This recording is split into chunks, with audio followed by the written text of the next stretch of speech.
മഹാനായ CH ഐദ്രോസ് മുസ്ലിയാർ മുതലുള്ള മഹത്തുക്കൾ നമ്മളോട് എപ്പോഴും പറഞ്ഞു തന്നിട്ടുള്ള ഒരു നിർദ്ദേശമാണ് അള്ളാഹുവിന്റെ പരിശുദ്ധ ഹബീബിന്റെ നിർദ്ദേശം.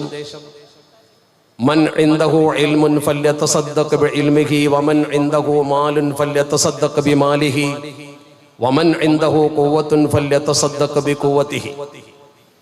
ഈ മൂന്ന് കാര്യങ്ങൾ വളരെ പ്രധാനമാണ്. ഇസ്ലാമിക പ്രബോധനത്തിന് ഏറ്റവും കൂടുതൽ ആക്കം കൂട്ടുന്ന മൂന്ന് മേഖലകളെയാണ് ആ വാചകം സ്പർശിക്കുന്നത്. ആരുടെയെങ്കിലും കയ്യിൽ അറിവുണ്ടെങ്കിൽ ആ അറിവ് അവർ ഇസ്ലാമിന് വേണ്ടി ദാനം ചെയ്യട്ടെ എന്ന് പണ്ഡിതന്മാരോടാണ് ആ നിർദ്ദേശം. പാണ്ഡിത്യമുള്ളവർ തങ്ങളുടെ ഇൽമ വെച്ചുകൊണ്ട് സമൂഹത്തെ നവോത്ഥാനത്തിലേക്ക് നയിക്കുന്നതിനും ദീനിയായി അവരെ വഴി നടത്തുന്നതിനു വേണ്ടി ശ്രമിക്കണം എന്നാണ് ആ നിർദ്ദേശത്തിന്റെ പൊരുൾ.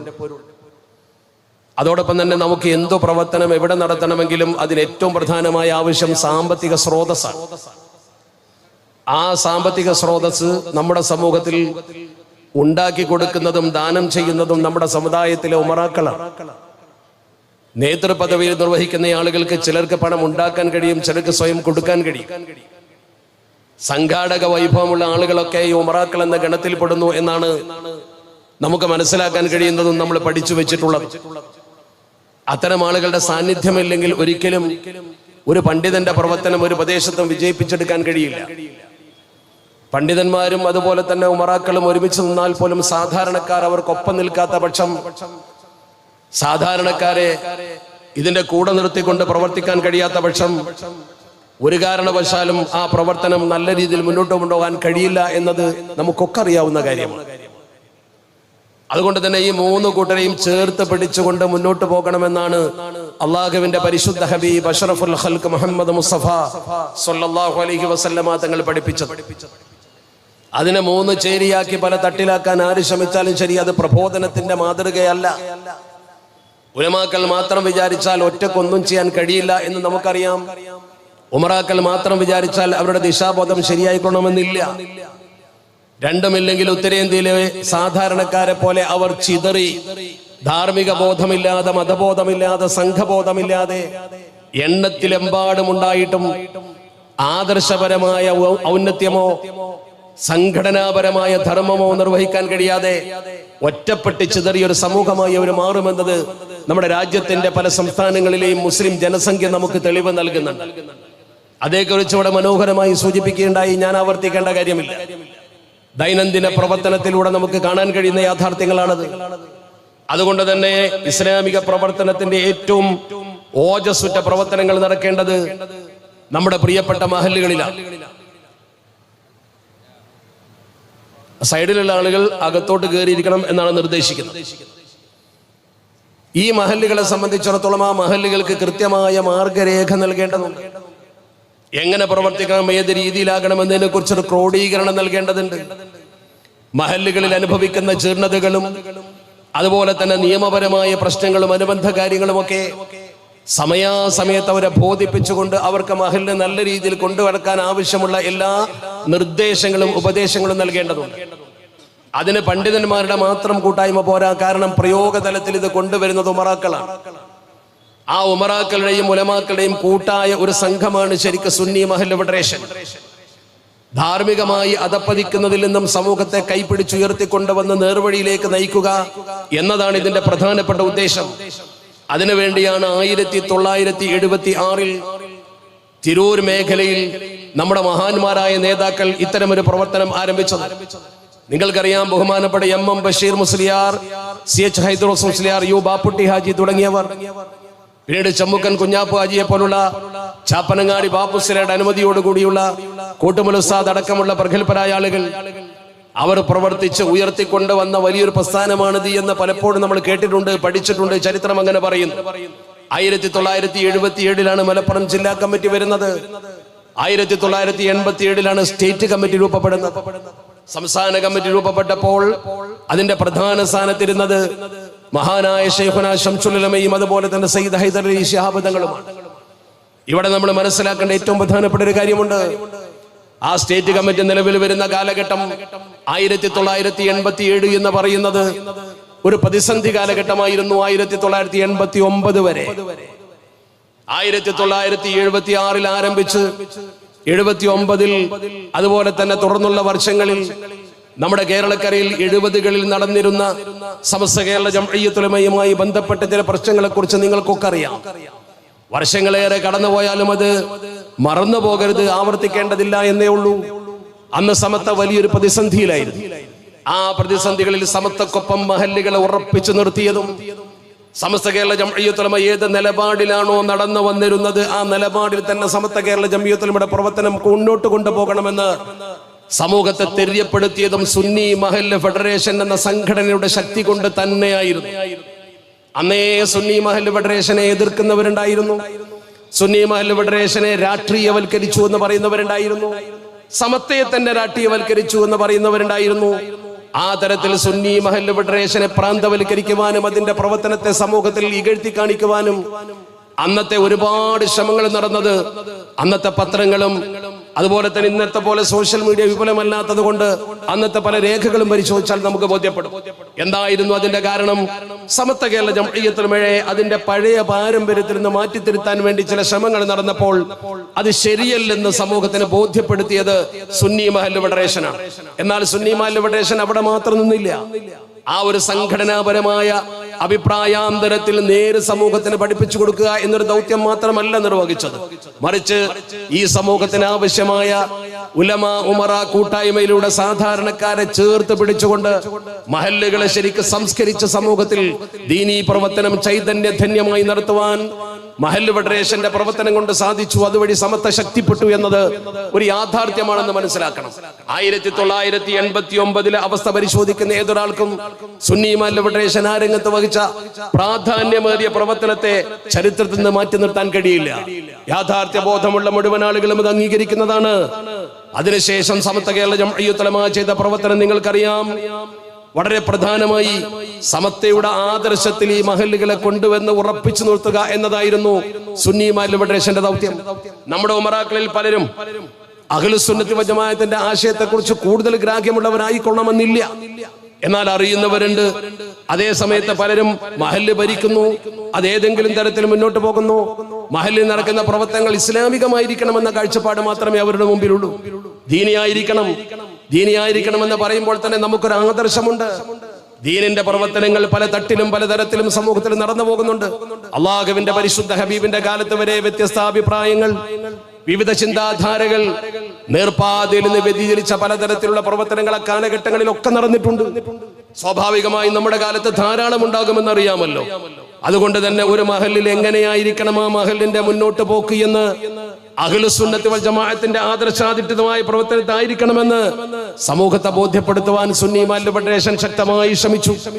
ആ വിശ്വാസവും ആദർശവും സമൂഹത്തിൽ അടിയുറപ്പിച്ചു നിർത്തുക എന്നതായിരുന്നു ഈ സംഘത്തിന്റെ ഏറ്റവും പ്രധാനപ്പെട്ട ലക്ഷ്യമെന്ന് നമുക്ക് എല്ലാവർക്കും അറിയാം.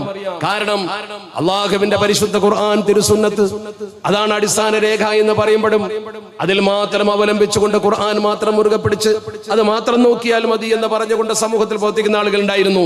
അവിടെയാണ് സുന്നി മഹല്ല് ഫെഡറേഷൻ ഒന്നാമതായി ഇടപെട്ടത്. ആദർശ വിശ്വാസ പ്രവർത്തനങ്ങൾ, അക്കാര്യത്തിൽ നമുക്കൊക്കെ അറിയാവുന്ന ഇസ്ലാമികമായ ആദർശത്തിന്റെ അടിത്തറ കേവലം ഖുർആൻ മാത്രം ഒരാൾ മുറുകെ പിടിച്ചാൽ മൻ ഖാല ഫിൽ ഖുർആനി ബിറഅയി, വിശുദ്ധ ദീനുൽ ഇസ്ലാം നമ്മളെ പഠിപ്പിക്കുന്നു. ആരെങ്കിലും പരിശുദ്ധ ഖുർആൻ വളരെ കൃത്യമായി പഠിച്ചുകൊണ്ട് ഖുർആന്റെ കാഴ്ചപ്പാടനുസരിച്ച് കൊണ്ട് തന്റെ സ്വന്തം അഭിപ്രായം ഖുർആനിൽ പറഞ്ഞാൽ, ഇബ്നു തൈമിയ പോലും അങ്ങനെ പറഞ്ഞിട്ടുണ്ട്, മൻ ഖാല ഫിൽ ഖുർആനി ബിറഅയിഹി ഫലൗ അന്നഹു അസ്വാബൽ മഅന ഫീ നഫ്സിൽ അംർ, യഥാർത്ഥത്തിൽ അയാൾ പറഞ്ഞത് അതിന്റെ ആശയത്തോട് യോജിച്ചു വന്നാലും ശരി, ആശയത്തോട് യോജിച്ചു, അയാൾ പറഞ്ഞത് ശരിയായി പോയി, എന്നാൽ പോലും ലകാന ഖദ് അഖ്തഅ, അയാൾക്ക് പിഴവ് സംഭവിച്ചിട്ടുണ്ട്. എന്തുകൊണ്ട് പിഴവ് സംഭവിച്ചു?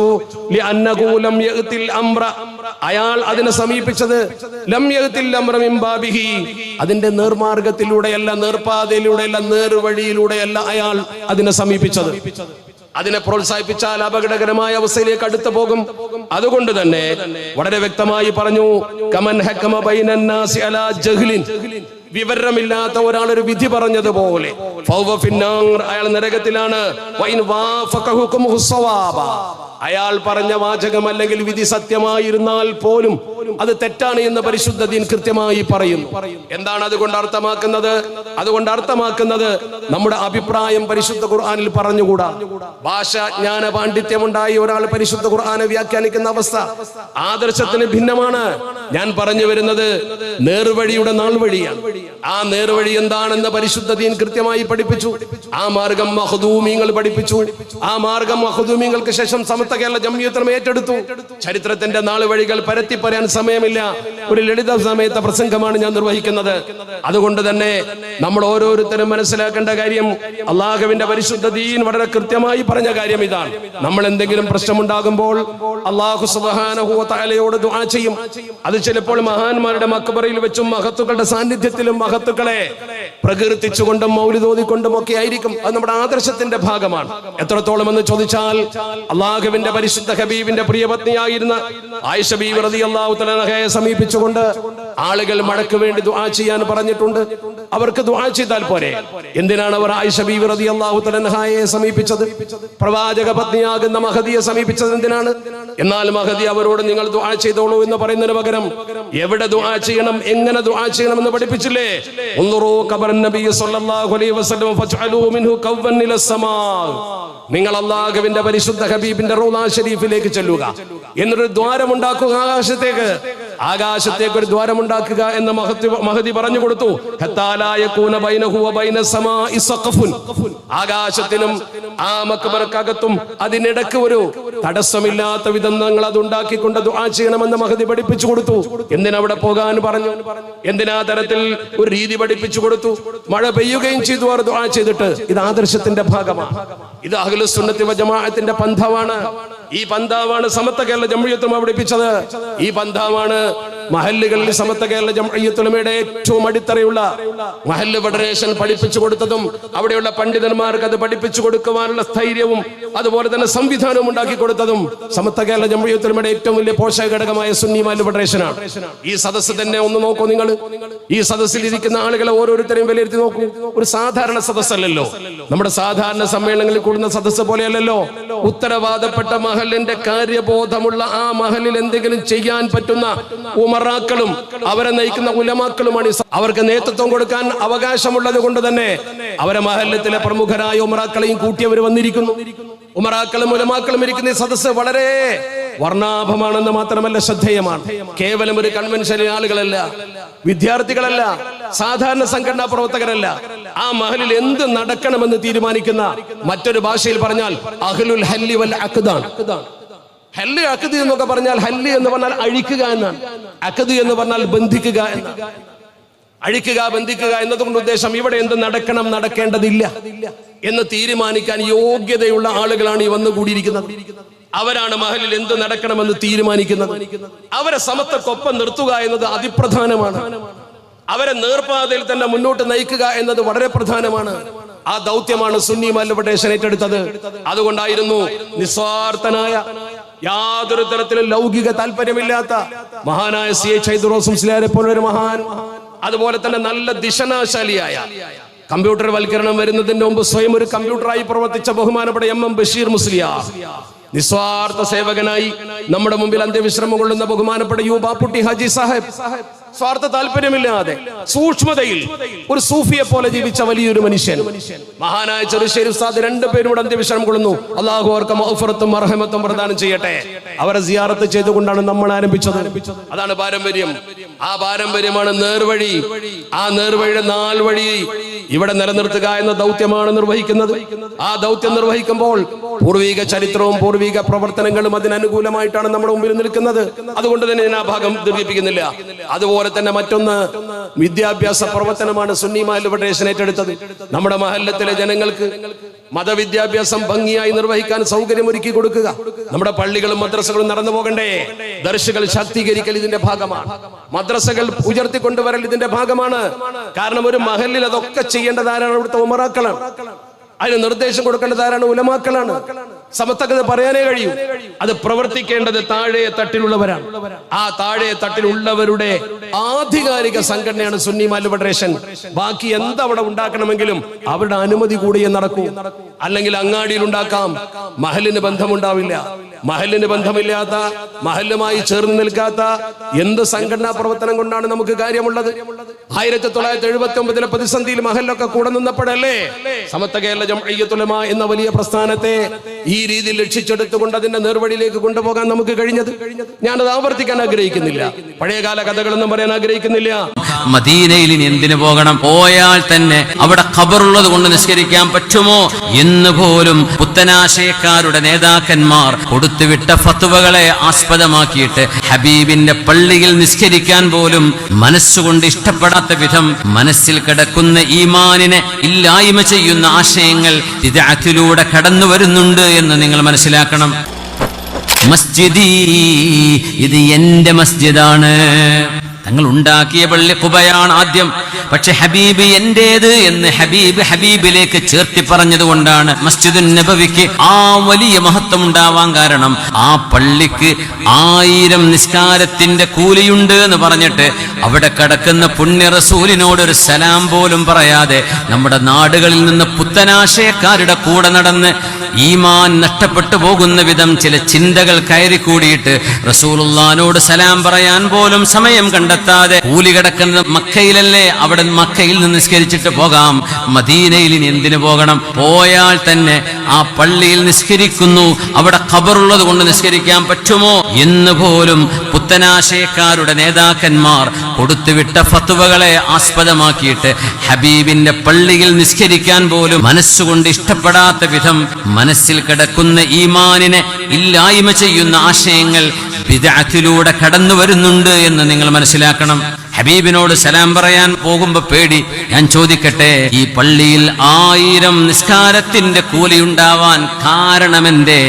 മസ്ജിദി, ഇത് എന്റെ പള്ളിയാണ് എന്ന് ആരാണോ പറഞ്ഞത് ആ മഹാനെ പോയി കാണാതെ ആ വീട്ടിൽ കയറി ഇറങ്ങിപ്പോയി ആ വീട്ടുകാരനോട് നന്ദി പറയാതെ പോകുന്ന പോലെയല്ലേ ഹബീബായ നബി തങ്ങളോട് സലാം പറയാതെ പോകുന്ന ഈ പരിപാടി.